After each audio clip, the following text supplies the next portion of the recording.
Well, as you can see on the screen, our speaker today is Boulder County Director of Housing and Human Services, the Director of Boulder County Housing and Human Services, Frank Alexander. Frank runs a big operation. He's here today to talk to us about the work that his agency does and is doing to address the vitally important issue of creating more affordable housing in Boulder County. Please welcome Frank Alexander.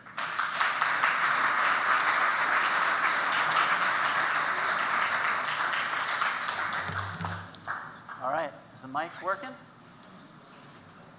Nope? Yes? There we go. Better? Yeah. I can hear it now. Thanks for welcoming me. I probably have to look somewhat at the camera, but I probably won't do too good at that. Little known fact, about 5 years ago, I got a Rotary Scholarship to be a participant in the American Field Service in Costa Rica a couple years ago. And not here, but in New Jersey. And it transformed my life. So enjoy your time. And Boulder Rotary, thank you for helping young people learn how to grow and lead, because it's an important part of life. So what I'm here to talk to you about is probably the singularly most important issue facing the long-term health and economic vitality of our county and region. And ultimately, what I'm hoping is that you all will consider how to help us lead this effort, that you will consider it to be one of your strategic priorities, that you will help us grow this opportunity and really make a dent in the lives of everybody that lives here in Boulder County. Housing is,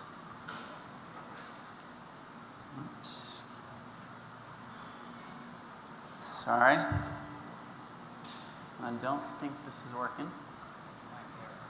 Oh, here you go. There you go. So housing is associated with health and well-being. It's associated with economic vitality. It's directly correlated with educational attainment.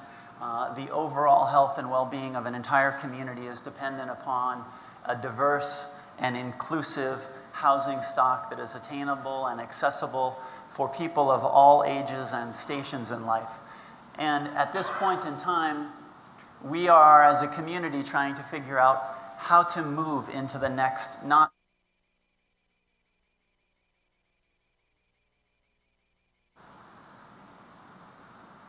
Hello? Next 50 years of Boulder County's history.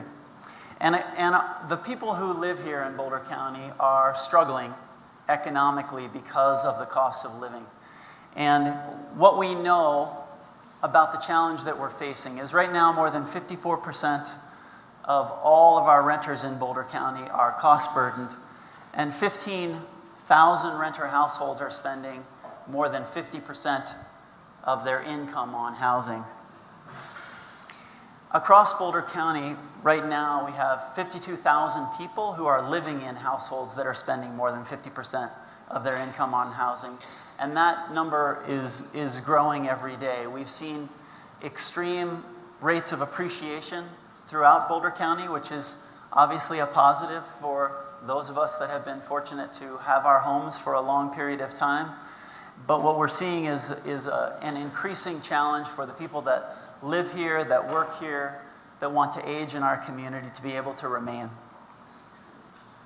So the thing that we have been working on collectively across this county in earnest since 2016 has been on the development of a collective regional plan to dramatically expand accessible, attainable housing throughout the county in every single jurisdiction, and to work not only within Boulder County, but with our municipal and county partners across the state. And the way that we have structured our plan to dramatically improve access to affordable housing has been with these 5 primary goals. So the first has been to collectively across every jurisdiction adopt a common goal. The second has been to figure out together how are we going to expand the necessary financial resources to make the plan actualized? What are we going to do to provide additional land opportunities and redevelopment opportunities for affordable and attainable housing? How are we going to preserve homes that are currently affordable in communities? And what are we going to do on the regulatory and development process to make it easier for affordable housing to be constructed and maintained? The goal that we adopted, and this is by 9 jurisdictions throughout Boulder County, has been a tripling of the affordable housing stock by 2035. So we currently have 6,000 affordable homes in Boulder County, and our goal is to add 12,000 more over a 15-year period of time through a combination of acquisition and rehabilitation of existing homes and through the construction of new affordable homes throughout the county. All of our communities throughout the county have committed to looking at the things that they can do to support this effort. And what we've seen just in this planning process, we were directed by the Consortium of Cities, which is every single city and town and the county within Boulder County. It's an intergovernmental body. We were directed by them to draft this plan in 2016. And just since that process, we all finalized the plan about a year later. We have seen dramatic changes and support within each jurisdiction to help move forward the goals, including in Longmont, where we've seen regulatory changes, waivers on height and density bonuses, and expedited development review for affordable housing. Within Louisville, we've seen transit-oriented development occurring with affordable housing and RTD, and some deferment of impact fees. And within the city of Boulder, we've seen work on accessory dwelling units and adding additional community benefit opportunities within the code, as well as looking at some large lot home opportunities for development. And this is just a few of the many public and private partnerships that have begun to expand just in this window since 2017. So we've seen the city of Lafayette, for example, worked with Boulder County to purchase a 25-acre parcel of land, which is going to be a combination of affordable homeownership units and rental units and community opportunities at Willoughby Corner in Lafayette. The Kestrel community was developed in Louisville, which is 200 homes, mixed senior and family, a 3-story fully accessible senior building with 129 townhomes for families and seniors. The Spring Creek community, which is 60 homes in Longmont, was built. The Attention Homes project in Boulder for 40 young people who have experienced homelessness and family dislocation. 40 homes over in Palo Park, that Boulder Housing Partners has led development on, and the largest affordable homeownership community in the mountain town of Nederland, which is 26 homes, called Tungsten Village, has just broken ground this summer. So these are just examples of what all the communities coming together can mean. In addition to those homes, we currently have already about 1,200 new homes that are in the pipeline for development throughout the county because of the regional plan. And we've seen every city and town and business chamber in the region begin to grapple with housing as one of its core issues. So the Northwest Chamber Alliance, which is made up of our local City of Boulder Chamber, as well as the Longmont Chamber and others, has adopted housing as one of its 3 top primary goals, affordable housing. We've seen the same type of activity occur in Broomfield, in Louisville, in Jamestown, in the city of Boulder, and in the Peak to Peak Mountain Alliance. And one of the top things that we have really been working on has been to change the nature of the conversation around housing. So this is one of the things that we really hope you will help us with. So often affordable housing is a difficult term for people. It becomes stigmatized. And we all sort of forget the early days of us raising families and what it was like to struggle economically and how hard it was for us in our own way to come together and find the housing that we needed.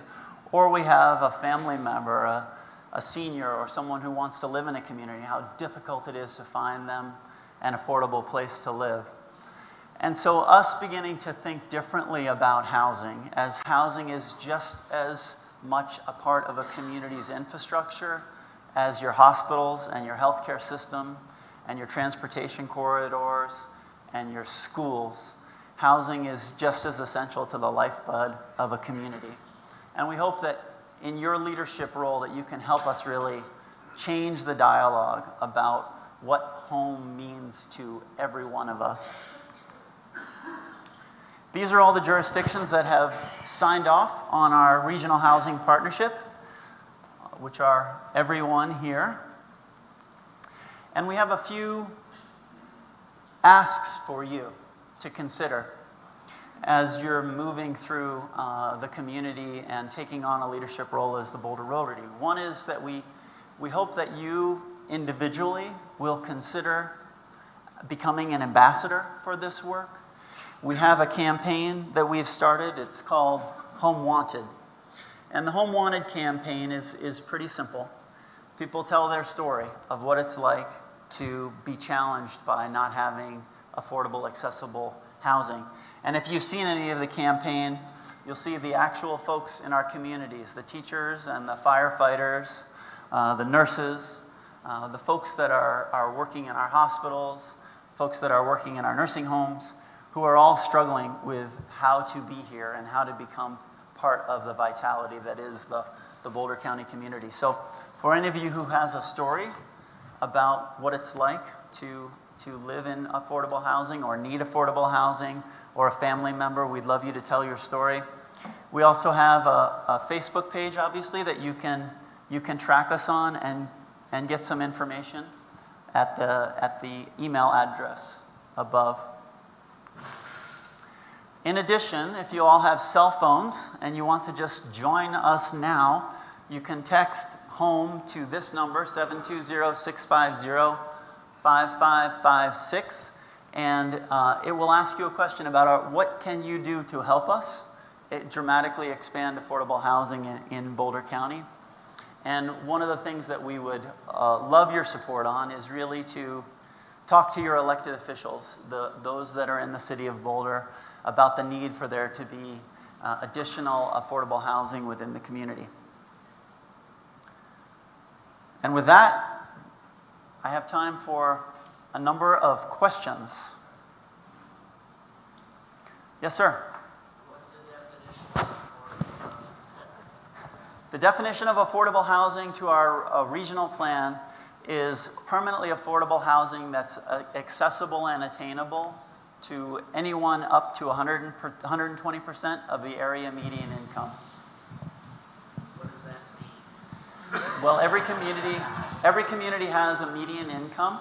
So, and in our county, people living at the median income between 0 and 120% of the median income are all having an incredibly difficult time purchasing, renting, housing within the community. So the regional plan has designated targets for expanding rental housing at between 0 and 80% of the area median income, and between 60% and 120% of the area median income for home ownership opportunities.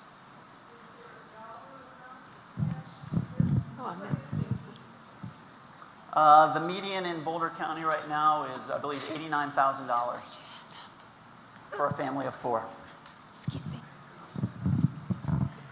So I'm not sure if this is still the rule, but I think in the mountain properties, you have to have over 35 acres before you can subdivide it. Do you know if that issue is being looked at all?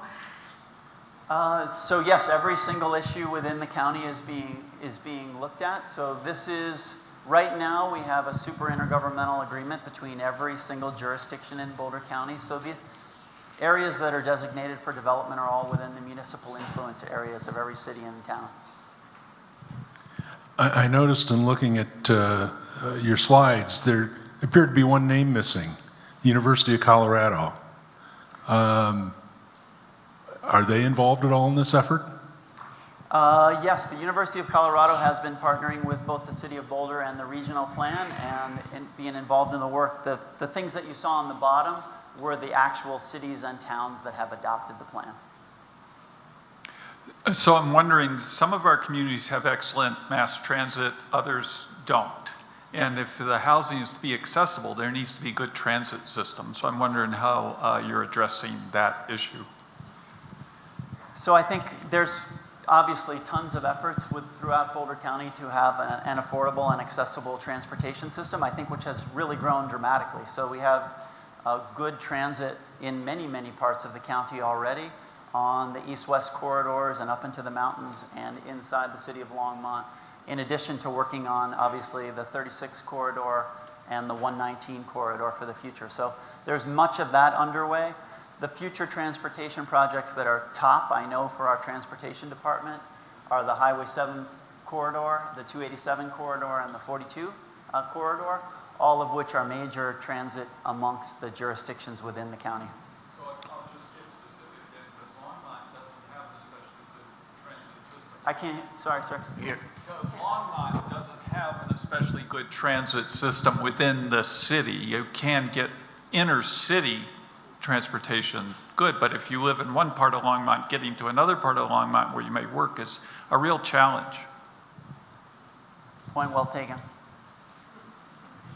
So, as I was driving to the meeting, I drove probably about 3 different projects that I don't have any inside information on in terms of new apartments that are being built in the Boulder area in particular. I assume these are all market. Does the private market play a role in this because there does seem to me to be a lot more apartments being built in the Boulder area, and will that have a positive impact on this issue? Absolutely. So there are a number of public-private partnerships that are underway inside of the county. And private developers, obviously, at this point have the opportunity to either build on-site affordable housing or to pay in lieu of their development responsibilities for affordable housing, and that goes into the Affordable Housing Fund for the city, which is then re-awarded back out to projects within the city that are permanently affordable. A couple questions. One is, I used to write a national column, and I looked at Boston, who had a transit issue or solution, and that is for their local government and replicated by business to make their first hires, unless they were beyond the standard requests, within 5 miles of their business location, which took a lot of traffic off the arterial roads and beyond. That's one thing that happened legislatively, is to say, for governments and businesses that will follow suit, to make a 5-mile radius for non-vital ones that have to come from maybe even out of the country to serve a need. So that's one solution. Another that I also noticed was, I lived in New York City for a time where they had all these very large homes similar to what we have in Boulder that became divided into incredibly wonderful apartments. So a question is anything happening related to that? And then just the idea of, I formerly was executive director of Metro Rail, and Longmont does have a railroad line going through, and so do a lot of other cities. We basically had the first commuter rail from Golden to DIA in the early 1990s, but it was canceled by Mayor Wellington Webb, or he asked us to cancel it because they needed the money from the parking structure at DIA to pay down the bonds. So we had a party train, we had Coors beer on the train. We were using existing rails to create that transit solution using off-the-shelf commuter rail. Are any of those being considered? I mean, I can't ask you, but I mean, Well, those are I ones wasn't sure that I was would a question. propose. Those are just ideas from... We wrote your notes down. I don't know anything about the commuter rail from Golden to DIA at the moment. That's next week's presentation. Yep. Yep. My one question is on your slide, you talked about large lot, large house in Boulder. Yeah. What does that mean? What are So- you doing? So I don't know if there's anybody in the city of Boulder that wants to speak to that, maybe not, but I can do my best. So the city of Boulder has been looking at the RE and RR zoning as opportunities for additional ADUs to be constructed and/or smaller homes in exchange for reducing the total number of square footage development of a subdivision for a big single-family home. Yes? I don't know what the change is now, but I have a home on Table Mesa, and I had downstairs a beautiful studio apartment. The city came by, told me how to get that out, took out the kitchen, kicked out the young couple that was there. Then I had a duplex on Norwood in North Boulder. I did a lot split. They said, we got to take the duplex out, put a single-family home. It had 8 bedrooms in it, required only 3 people, could only live there. So I don't know what you're talking about when you talk about affordable housing. Sounds like those weren't actually legally approved rental units. Does your affordable housing include any transitional housing plans for a handout for those that might be disadvantaged and skill building, for instance, getting a higher education or an apprenticeship, and maybe it's a 2-year program and then they transition on? Yeah, so the regional plan itself was designed to, how the plan was constructed was we looked at what the total build out is going to be under current zoning in Boulder County by 2035. So we know that there will be a minimum of 150,000 homes in Boulder County by 2035. And the jurisdictions made a commitment that of that build out, 12% of those at a minimum should be permanently affordable so that we have a diverse and accessible housing stock for people of all ages and all incomes and all stages in life. And then within that regional plan, there are a number of specialized needs that are there. So we obviously have needs for people who have experienced homelessness. We have a lot of needs for expanded senior housing. We have transitional housing that's underway. We have workforce housing. We have middle income housing. And each of those sort of needs is really kind of depends on where you sit. So there's some folks that are dramatically focused on they'd like to provide more ownership opportunities for moderately income folks. Others are really interested in transitional housing. And I think the main thing that we've learned over the last 20 years is it's really everybody coming together to make a commitment around expanding housing and understanding that housing is going to happen and it's just what it's going to be used for, and that we have to make a stand as to the need for there to be more accessible housing for folks of all types. And then ideally, many people will take that on. So we've seen all sorts of new public-private partnerships associated with whether it's transitional or permanent supportive housing or workforce housing. I work for the city of Lakewood, and we one of the programs that was very successful was a landlord recruitment. And I wonder if that's something that you're doing, kind of showing, there's a model that they have for it that they used in kind of Metro Denver area that I thought was super successful. So that's kind of part one of my question. I'd love to hear what's happening in Boulder around that. The other thing that I'd also like to comment, having worked with a lot of people who are in transitional homelessness, that kind of thing, is that wraparound services are critical. And so it's not sufficient to just say, hey, here's a great house. There needs to be the underpinning of mental health services, social services, and those kinds of things. And I wonder what kind of, I mean, it sounds like partially what you're doing is creating that kind of spoke and wheel process, but I'd love to hear both of those things. Yeah. So actually our homeless providers, so I'm gonna answer the second question first and then get to this first one, have worked together to build a coordinated entry system, and we largely have services accessible to support folks. What we really don't have is actual affordable housing. So there's a need for both, to your point, and we fully know that. One can't happen without the other, and both are a problem. Right now we actually have a bigger problem with actual homes for people to be able to live in and afford. And secondarily, we do have a countywide landlord engagement strategy and plan and staff that do that work, and that's been highly successful. the folks actually that work with a landlord engagement specialist actually find an affordable home quicker than just the general market. And landlords love working with the program because we even have things like mitigation funds and that kind of thing if there's any problems for folks. Okay, so I would love to know how you're working with Habitat for Humanity, if you are. And then the other question would be, and this is more controversial, tiny homes are being used in other places to help people have permanent housing. So just any update that you know. Yeah, so Habitat for Humanity obviously is a wonderful program. I'm sure many people here have volunteered for it, as I have, and has a great place in the stock of affordable housing. They too obviously need places where they can build. And so partnerships with Habitat, which we've had a number, involve us ensuring that we have a place to build and then having Habitat build on those lots. So definitely encourage you to support Habitat and volunteer and find places for them to build homes.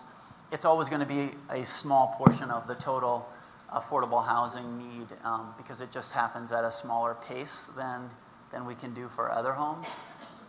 And then the second question was? Tiny homes. Tiny homes. The biggest challenge with tiny homes is the land, the cost of land, and the expense of the cost of land. So tiny homes have been attempted in a number of jurisdictions, and I think there's some promising results of that experiment, but you still have the basic planning and zoning and land costs here in Boulder County that make that difficult to achieve on a significant scale. From a federal regulatory standpoint, what needs to change for you guys to be more successful and acquire these properties? Well, Congressman Neguse got involved with us on changing the 10-year rule for tax credits for permanent affordability of acquired units, which is out there. That's a huge beneficial strategy. I think the congressman can also really help the community draw down or access additional federal dollars that will help us build housing on the land that we have. So any support for, and I know the congressman has done it for our community application processes, so tax credit applications where we get congressional support for on those, that's really, really helpful. But I think that's the main thing, is looking at policy that allows for preserving existing units more rapidly in exchange for permanent affordability. Okay, thank you. Frank, I recently helped somebody who had a Section 8 housing voucher, and boy, it was really tough looking everywhere for who would take that. Mm-hmm. And so I guess there's a differentiation between affordable housing and then Section 8, right? But as part of the man from Lakewood's question in recruiting landlords, is there something that your program is also embracing on that? And I think it has something to do with inspections, right? So some developments don't want to get into that whole inspection issue, and is that what's keeping them from accepting housing vouchers? Well, I think, so first of all, we could hook you up with the actual landlord engagement specialist that could help your friend, find affordable housing and accessible housing, because it is a challenge. Private landlords are not required to take Section 8 vouchers, but we try to encourage everybody to take that. In tight markets, that tends to shrink. We just see it. It just sort of occurs in traditional market constraint. My experience has not been that's because of the inspection. The inspection is a relatively minor inspection, and that if that's seen as a hurdle by a landlord, that might just be misinterpretation of what actually occurs. So maybe we could work with that landlord directly. Okay, thanks. Thank you, Frank, very much for this clear presentation. We appreciate the effort that you are putting forth to make Boulder a more inclusive community for everybody. And on behalf of Boulder Rotary and in your honor, we are pleased to contribute 100 doses of vaccine to the Polio Plus Fund. Thank you, Frank.